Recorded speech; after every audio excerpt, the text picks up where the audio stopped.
സല്ലല്ലാഹു അലാ മുഹമ്മദ്.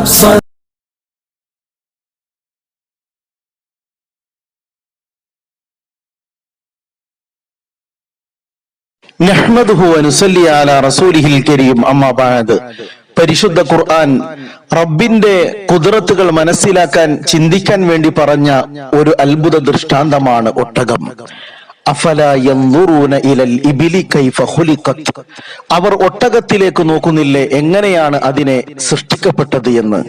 ഒട്ടകത്തിന്റെ ശരീരഘടന, സഞ്ചാരം, ആഹാരം, വിശ്രമം എല്ലാം അജായിബുകൾ നിറഞ്ഞതാണ്.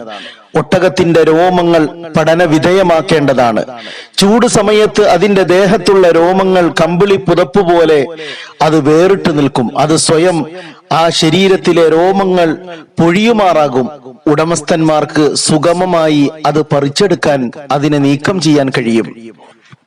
ഇത്തരം ജീവികളുടെ രോമങ്ങളും തോലുകളും ഉപയോഗിച്ചുകൊണ്ടാണ് പുതപ്പും മറ്റ് മേത്തരം വസ്ത്രങ്ങളും ഉൽപ്പാദിപ്പിക്കപ്പെടുന്നത്. സുബ്ഹാനല്ലാഹ്.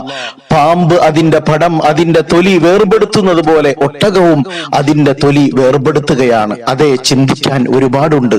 വഫീ കുല്ലി ഷൈഇൻ ലഹു ആയ തദുല്ലു അലാ അന്നഹു വാഹിദ്. ഓരോ വസ്തുക്കളിലും ദൃഷ്ടാന്തങ്ങളുണ്ട്. റബ്ബിന്റെ അത്ഭുതകരമായ ആയാത്തുകളുണ്ട്.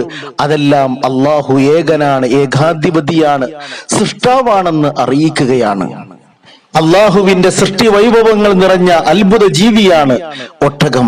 മരുഭൂമിയിലെ കപ്പലായ ആ ജീവി മനുഷ്യർക്ക് ഗുണപാഠമാണ്, ചിന്തനീയമാണ്.